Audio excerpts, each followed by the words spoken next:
Coinsurance and a commercial property insurance policy. It's a topic that's often misunderstood, and when it is, it becomes dangerous for the insured. Make a mistake here and you could be in really bad shape if a claim happens.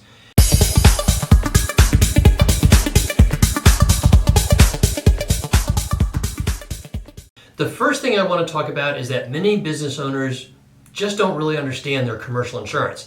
They may never read their policies or never speak to their insurance broker about the coverage they have. This is a mistake. Your most valuable asset is probably your business, and if it's not insured correctly, one claim could seriously damage your personal net worth. If you're watching this, I bet that you have read your policy or had seen a proposal and Coinsurance showed up and you're wondering, what is it? So good for you. So let's answer the question. What is coinsurance in a property policy? Coinsurance is your insurance company's way of encouraging you to insure your building contents and business income limits to what is as accurate as possible to your replacement value. Why?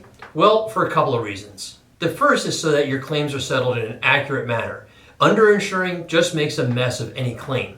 The second is so that the insurance company collects the correct amount of premium to pay for claims and remain solvent. Here's what I mean. Say that you own a masonry or a non-combustible building that would cost about $8 million to rebuild. But instead of insuring it for $8 million, you figure, what's the worst that can happen? I'd never lose more than half of the building, so you insure it for just $4 million. Two things are going on behind the scenes here.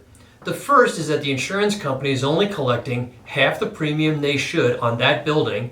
And second, the client is taking a big gamble that they'll only suffer a partial loss. To provide some accountability and fairness to the system, the insurance company may have a coinsurance clause put into the property policy of, say, 80%, which is common in the non-standard insurance market. By doing this, the insurer is saying that if you elect to insure the building value for less than 80% of its replacement value, then you will participate in any claim to the same proportion you elected to co-insure the building. Here's an example using the same values we just talked about.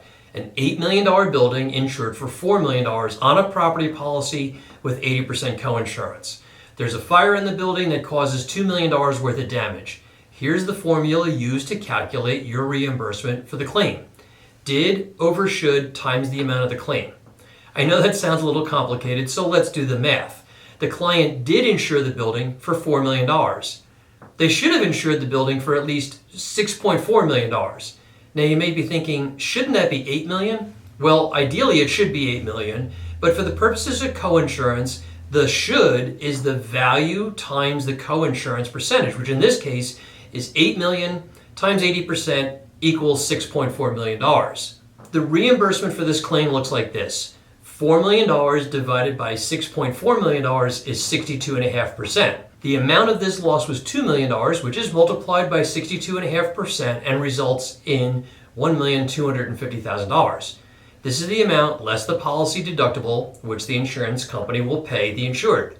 So if you had a $5,000 deductible, your insured reimbursement for this $2 million claim will be $1,245,000. That's a shortfall of $755,000, which is going to come out of the insured's pocket. That hopefully explains coinsurance, but I think the larger part of this discussion that's important to understand is that commercial property values are tremendously underinsured across the country. Coinsurance will make underinsurance worse, but even if you don't have a coinsurance clause in your policy, there's a tremendous risk in having a large or total loss and not being able to replace your property due to underinsurance. What's the solution? I think the solution is working with your broker to evaluate what you own, what it would cost to replace that property, and then evaluating the limits of coverage you have. Need a second opinion? Want an expert involved in that process? Why not contact me and let's have a conversation to see if we may be a good fit for you and your business insurance needs. My contact info is below, and I promise when we connect, no hardcore selling, no gimmicks, no pressure, just a conversation to see if we're a good fit for you and your business insurance needs. Thanks.